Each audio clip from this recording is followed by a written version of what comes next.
Agradecemos al doctor José Palomino y damos pase al doctor Dante Paiva, cuyo currículum brevemente voy a dar lectura. Abogado, magíster en Derecho, Convención en Derecho Constitucional y Derechos Humanos, doctor en Derecho y Ciencia Política por la Universidad Mayor de San Marcos, secretario de Redacción, encargado de la Revista Peruana de Derecho Público, docente universitario en las especialidades de Derecho Constitucional, Derechos Humanos y Derecho Procesal Constitucional, representante del Ilustre Colegio de Abogados de Lima ante la Comisión Técnica Nacional de Archivos del Archivo General de la Nación.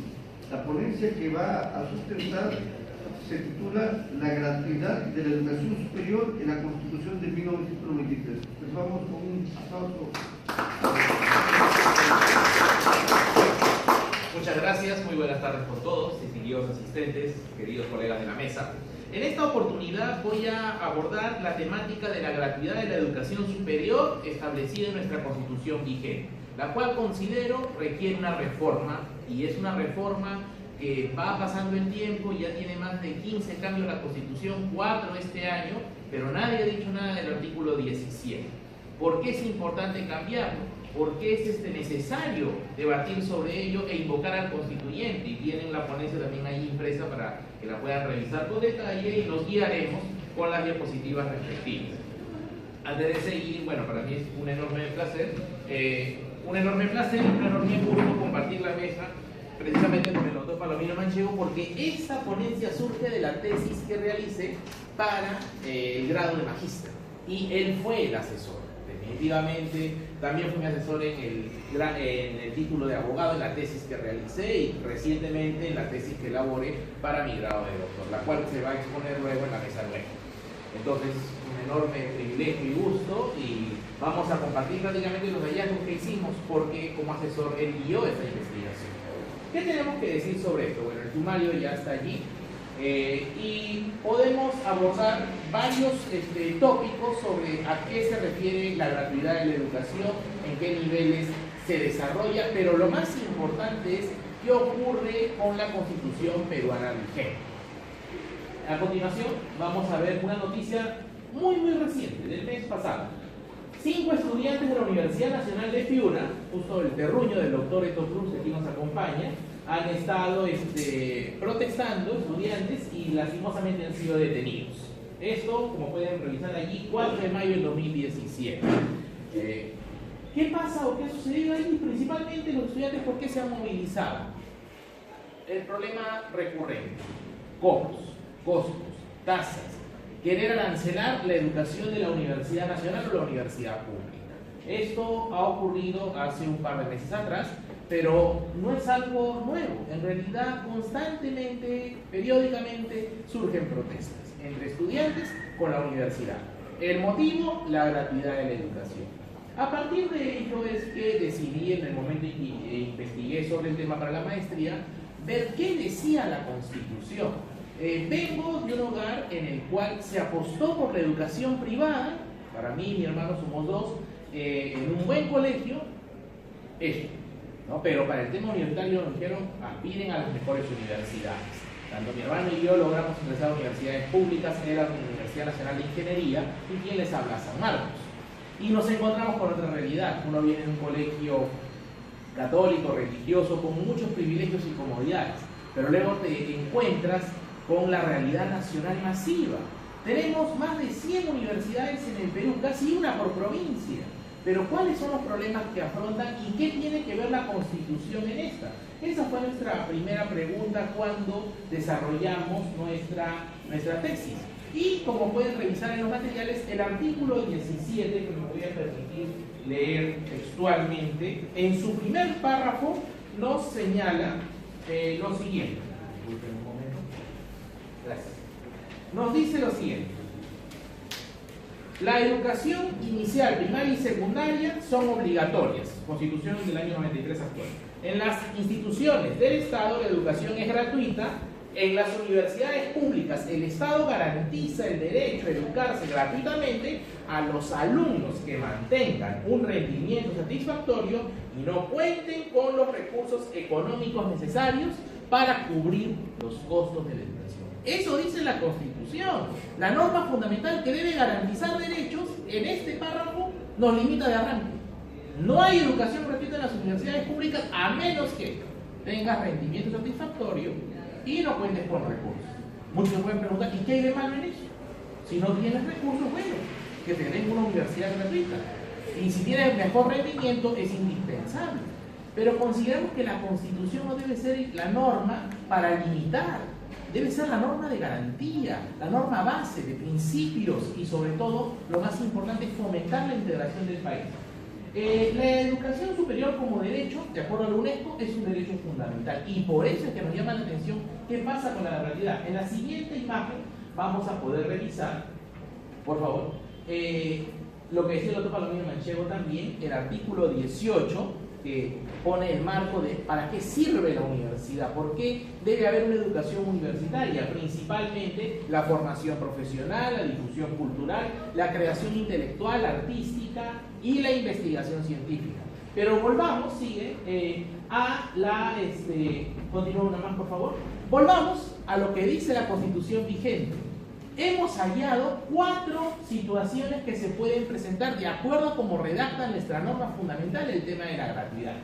Si un estudiante cuenta con un rendimiento satisfactorio y no cuenta con recursos, ¿cuál es la situación? No paga. Gratuita la educación en la universidad. Pero miren lo que surge después. ¿Qué tal si cuenta con rendimiento satisfactorio, pero también cuenta con recursos? Si aplicamos lo que textualmente está en la Constitución, debería pagar. Podemos tener a un joven talento que viene de un hogar con ciertas comodidades, ingresa a una universidad pública porque está interesado en el nivel que ésta tiene o por otras razones, finalmente, si pasas el examen de admisión tienes el derecho a ingresar a la universidad, pero que venga el decano y te diga, un momento, hemos visto, porque hemos pedido información socioeconómica, que en su hogar tiene usted una casa de 3 pisos, tienen autos, internet. O sea, creo que usted viene de un hogar que cuenta con recursos, por lo tanto, a partir de mañana usted pagará una mensualidad en esta universidad. Bueno, alguien dirá, si la Constitución lo dice, ¿cómo el decano no lo va a aplicar? O puede ocurrir otra figura. No tiene un rendimiento satisfactorio. A veces pasa, ¿no? Ingresamos a la universidad con muchas ilusiones, pero luego llegan las decepciones también, por supuesto. Entonces, no doy talla en la carrera, pero tampoco cuento con recursos. No tengo rendimiento adecuado, pero tampoco tengo dinero. Vengo de un hogar de pobreza extrema y tal vez preocupado más en trabajar o en subsistir cada día, ni siquiera me puedo concentrar. De allí un mal rendimiento y mi pobre realidad. ¿Qué me diría la universidad? Tienes que pagar, porque te dice la Constitución expresamente, no cuente con recursos económicos y tenga un rendimiento satisfactorio. O sea, 2 condiciones juntas, o sea, no es alternativas. Y finalmente otra situación que puede ocurrir, no tiene buen rendimiento y tiene recursos. Muchos dirán, mal estudiante, ¿y tiene dinero? No debe estudiar gratis. Pero estamos de acuerdo también. Pero al final, por la redacción de la Constitución, tenemos que en 3 de los 4 casos debería pagar. Y solo en 1 no pagaría y por lo tanto se cumpliría la gratuidad de la educación. Muchos se preguntarán, ¿qué pasó aquí? ¿Esto no pasa en otros países? En otros países acaso las constituciones no restringen y no dicen, no, solo para quien no esté en pobreza y tenga buen rendimiento puede estudiar. La realidad del funcionalismo comparado de América Latina nos dice que nuestra constitución, perdonen la expresión, es una vergüenza en este artículo. ¿Por qué les digo esta afirmación un tanto alarmante? Porque la UNESCO en diversos actos y también, por supuesto, convocatorias, reuniones, y más aún el Pacto Internacional de los Derechos Económicos, Sociales y Culturales, en su artículo 13, dice que la educación debe tender a la gratuidad en el caso de la educación superior. O sea que el constituyente del 93, no sé en qué estaba pensando, pero les invito, y aquí está la cita, donde pueden leer las actas de debate del Congreso Constituyente del 93, para que vean qué políticos dijeron, debemos poner esta fórmula, y qué políticos hasta el último se opusieron diciendo, la universidad no puede restringirse ni cerrar sus puertas solo por un tema de que el Estado no financie o no subsidie, eso está mal. Ahí evocamos al recordado Henry Biss, que hasta el último, a pesar de ser un docente referente de una universidad privada como la PUC, que se conmemora 100 años, dijo, la educación gratuita debe seguirse defendiendo. La ley universitaria actual, antes de continuar con ello, nos ha traído algunas novedades respecto a la ley anterior. Por ejemplo, si bien es cierto la Constitución nos dice que solo hay gratuidad si tienes buen rendimiento y no tienes recursos, el artículo 100 de la actual ley nos dice que un derecho del estudiante es la gratuidad de la enseñanza. Pero si interpretamos de acuerdo a la Constitución, debería ser por lo que dice la Constitución, que es la norma suprema. Y en el caso, en el punto 12 del artículo 100, hay una innovación, es lo que les decía justo. En el caso de las universidades públicas, la gratuidad de la enseñanza se garantiza para el estudio de una sola carrera. Vaya novedad. Algunos suponen que se puede estudiar dos, hay gente que ha estudiado hasta 3, 4 en una universidad pública en pregrado. Ojo, estudió Derecho, luego se metió a estudiar Historia, luego en otra universidad, no en la misma, pero pública, se fue a estudiar una carrera, o hasta incluso hay jóvenes que estudian en paralelo. Ingresó a la Universidad del Callao, digamos, e ingresó a San Marcos, y están estudiando paralelo y no pagan en ninguno. Situaciones que se dan. Ahora la ley dice solo en una sola carrera. Y en el punto 13 también hay una innovación que dice que el alumno tiene derecho a la gratuidad para el asesoramiento, la elaboración y la sustentación de su tesis para obtener el grado de bachiller, cosa que no decía la ley anterior. Y de la Constitución, muchos dirán, ¿qué significa gratuito? No debo pagar examen de admisión, no debo pagar matrículas, no debo pagar por mi título, no debo pagar por mi grado de bachiller. Aquí ya va un poco detallando más. También la gratuidad incluye el tema del asesoramiento. Pero, por ejemplo, un estudiante en una universidad como San Marcos, de la cual provengo, para obtener su bachiller paga en promedio en tasas y documentos unos 600 soles. Para obtener su título aproximadamente hablamos de unos 1.500 soles. Del posgrado no hablo ahorita porque principalmente me centro en el pregrado, donde van la mayoría de estudiantes universitarios del país. Continuemos. La gratuidad en la legislación comparada, lo que les decía, mientras que en el 93, a pesar de que el Perú ya había firmado el Pacto de los Derechos Económicos, Sociales y Culturales de la ONU, el constituyente del 93 se aparta de lo que decía la Constitución anterior del 79, que prescribía que en toda entidad pública la educación es gratuita, no decía en inicial, en toda, eso incluía institutos también. Bueno, ¿qué nos dice la Constitución de la República de Colombia? Textualmente nos dice, veámoslos ahí en el último párrafo sobre todo, la educación será gratuita en las instituciones del Estado. Primero, que arranca. Sin perjuicio del cobro de derechos académicos a quien pueda sufragarlos. Pero no dice nada del rendimiento satisfactorio, porque se asume, y esa fue nuestra tesis, que no decimos demos educación gratuita así sea un mal estudiante, no. Lo que decimos es la Constitución no puede decir eso. Para eso está la ley, o está el estatuto. ¿Cuáles son las fuentes a propósito del curso de Derecho Universitario que sugiere muy bien el doctor Palomino Manchego, mi mentor? ¿Cuáles son las fuentes de Derecho Universitario en nuestro país? En primer lugar, y se debe tomar nota si alguien se anima a investigar, casi no se ha escrito de Derecho Universitario, salvo esta novísima obra del doctor Héctor Cruz, que ya más tarde va a ser deliciosamente comentada. Está la Constitución, la ley actual, la ley 30.220, y los estatutos. Son las primeras fuentes del derecho universitario en nuestro país, de cada universidad. Vean ustedes, sin perjuicio del cobro de derechos académicos a quien pueda sufragarlo. Bueno, sin perjuicio, o sea, esto puede ocurrir.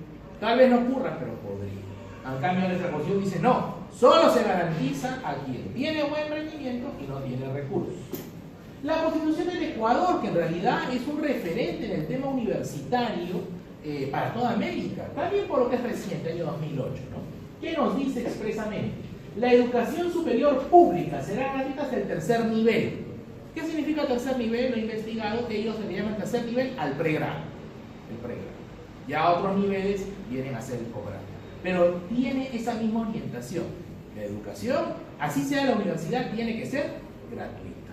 Pero ojo, precisamos saber que sea pregrado. No dice, y los que pueden pagar, es que la Constitución no puede limitar derechos, lo volvemos a referir. Y la educación superior gratuita en las universidades es un derecho fundamental de mi perspectiva. Sigamos. Luego está la Constitución Política de los Estados Unidos Mexicanos, la centenaria Constitución de Querétaro, que nos dice en su artículo 3, en el punto 4, toda la educación que el Estado imparta será gratuita. Y en el caso de la Constitución de Uruguay, en su artículo 71, miren ustedes, declárese de utilidad social la gratuidad de la enseñanza oficial, primaria, media, superior, industrial y artística y de educación física. ¿Y qué pasó con la de 93 si comparamos la peruana? En lugar de apelar a este ámbito de protección, muchos pueden referir un gobierno o una propuesta neoliberal, pero aquí se nos pasó la mano. ¿Por qué? Porque, sigamos, encontramos, una más por favor, encontramos al Pacto Internacional de los Derechos Económicos y Culturales, que es parte de los tratados sobre derechos humanos. ¿Qué dice expresamente el artículo 13, el literal C?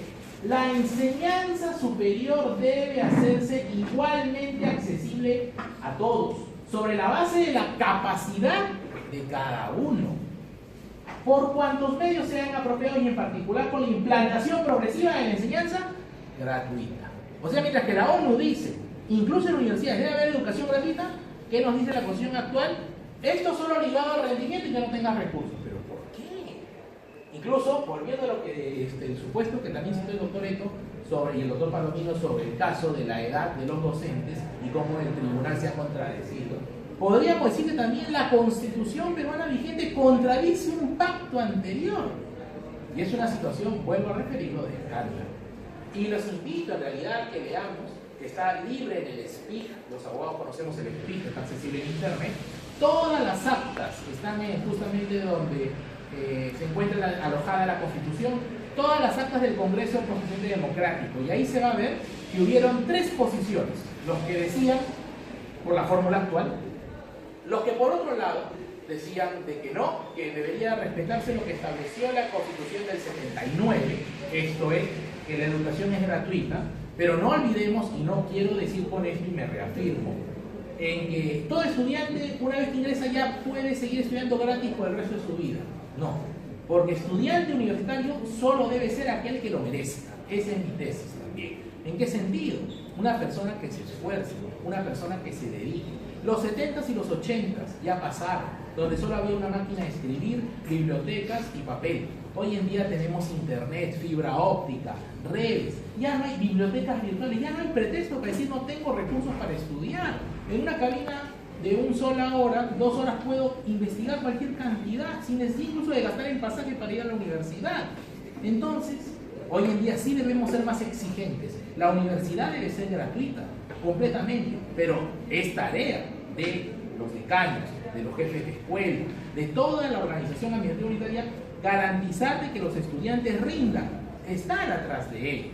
Y para ello invoco también y cito a uno de los grandes del pensamiento peruano que ha sido mencionado porque participó activamente en las reformas que se impulsaron del Perú y también llegaron a Córdoba, Víctor Andrés Belaúnde. Aparte de ese precioso libro de la vida universitaria, hay uno elemental que debería incluso difundirse más.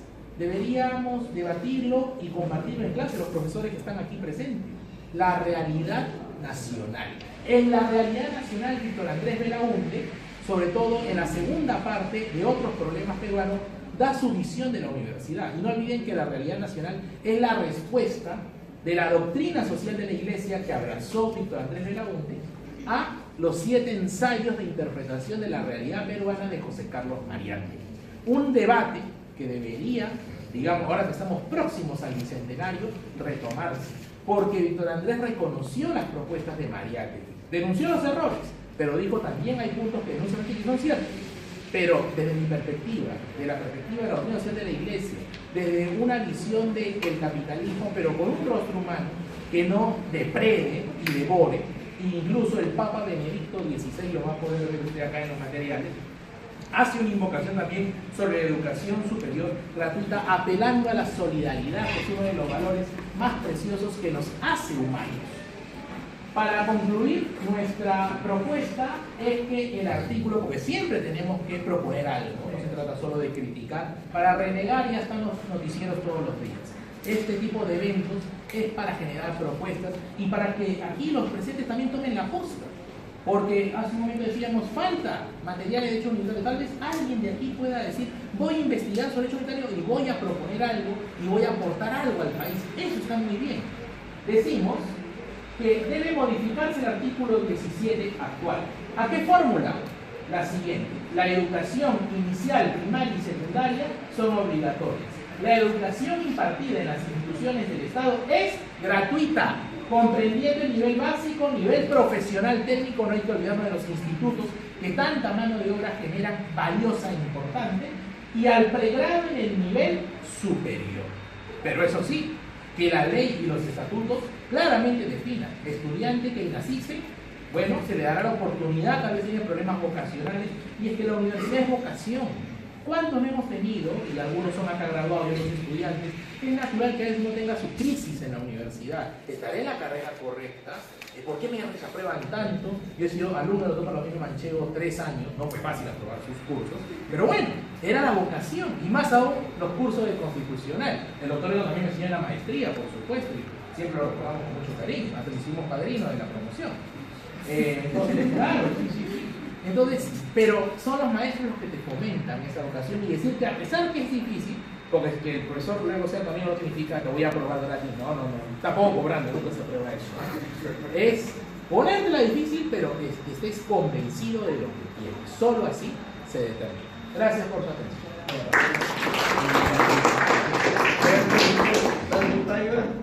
Lo felicitamos por la pasión. Y bueno, queridos colegas, tienen las puertas abiertas para que formulen preguntas al profesor Dante Paiva. Sí, alguna pregunta. Disculpe, caballero, y luego la... Disculpe la molestia, unas preguntas rápidas, pero a quien más también, de repente, porque mi no me quiera, en los materiales está mi correo y también tengo una página de Facebook y un canal de YouTube por si quieren revisar. Pero a ver, por favor, sus preguntas. Buenas tardes a todos. Mi pregunta va a estar muy relacionada al tema que ahora está viviendo el Perú, como el tema de los profesores. Sí. Lo que usted decía, que nosotros merecemos una educación gratuita de nivel primario, secundario y superior. ¿Y qué pasa con esta nueva ley? ¿No? O sea, yo he estado leyendo y he estado viendo comparaciones, y lo que pasa en México es muy parecido, es un panorama muy parecido al que está viviendo en Perú. Y a la larga lo que promueve el gobierno es privatizar y hacer que las empresas tengan acción y participación en las instituciones educativas estatales. Entonces, ¿no se estaría violando ese derecho? Buena pregunta.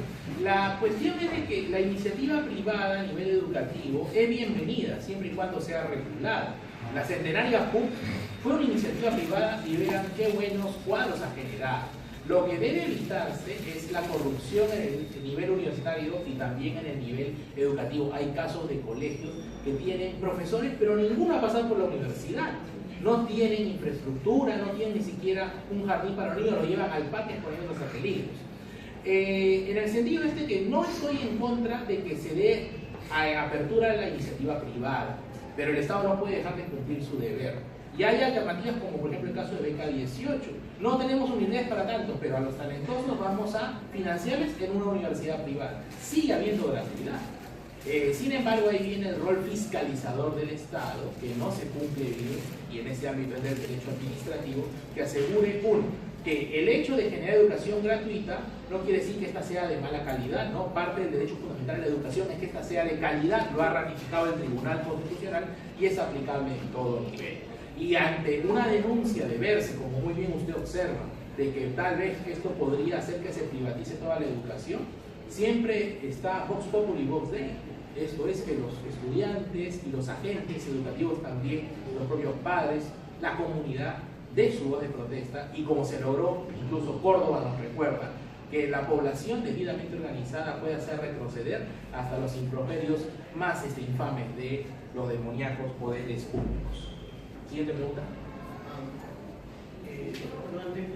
Sobre todo cuando habla de la gratuidad de la educación, ¿en qué medida puede darse si un Estado que vive despreocupado de la educación nacional, sobre todo la educación universitaria, tanto en la generación de personal técnico capacitado en función a temas actuales, ¿no? Bibliotecas desactualizadas en temas tanto jurídicos, ¿no?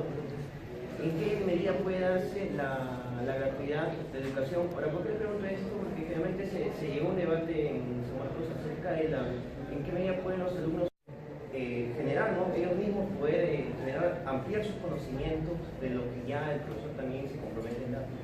Sí, buena pregunta, gracias. Sobre ese interrogante, lo sustenté en la tesis, si me escribes se las puedo mandar. Sobre todo decía que más que el estudiante, que le arancelen a él no me parece justo. A quien sí deberían arancelarlos, y con todo gusto lo digo, es a los que nos graduamos, porque ya recibimos la educación. Muchos llegamos con ilusiones, pero nada de riqueza, y nos vamos de San Marcos bien vestidos, con auto, con profesiones muy bien pagadas. Es momento de convocar a los egresados, no diciéndoles, oye tú, ahora páganos porque esto fue un préstamo, no. Pero la solidaridad, y desgraciadamente, y lo puse en las conclusiones, hay mucho egoísmo del graduado en el Perú, en la universidad pública, que se gradúa y no vuelve. Por suerte que no son todos. Ha habido profesores que han sido graduados de ahí primero como han sido estudiantes, graduados y luego han vuelto como profesores, y invierten en sus estudiantes sin que la universidad les pague nada. Entonces, mi propuesta es, ante esto el estudiante no debe pagar, hay que exigir más presupuesto y exigir a los graduados, más participación y más solidaridad. Bien, sí, ya para terminar. Sí, solo para con una propuesta, creo que Gerardo hemos estado haciendo investigaciones jurídicas, estaba el doctor Gil Fierro, y nos hablaban de hacer revistas indexadas, o sea, mucha investigación. Claro. Yo le pregunté, ¿de dónde saca la UNAM tanta investigación? Y me dijeron, toda la plata para hacer proyectos del DF para la UNAM. Y ellos han hecho todo lo que es el sistema de transporte, y ellos han hecho todo lo que es el sistema de salud. Entonces yo me quedé francamente impresionado en la cantidad de plata que maneja la UNAM para investigación. Eso fácilmente, en lugar de estarla regalando en licitaciones, entre comillas, podría ir a las universidades nacionales como una alternativa, más que lo graduados, ¿sabes? Porque esto sí sería una obligación del Estado o las regiones de entregarle a las universidades que merezcan y que reúnan todas las características de poder ser invertir y una gran capacidad de gestión, obviamente. Por supuesto, muy buena propuesta, y todo lo que ingresa a la universidad pública, bienvenido sea. Con permiso. Muy bien. Gracias. Un aplauso. Gracias.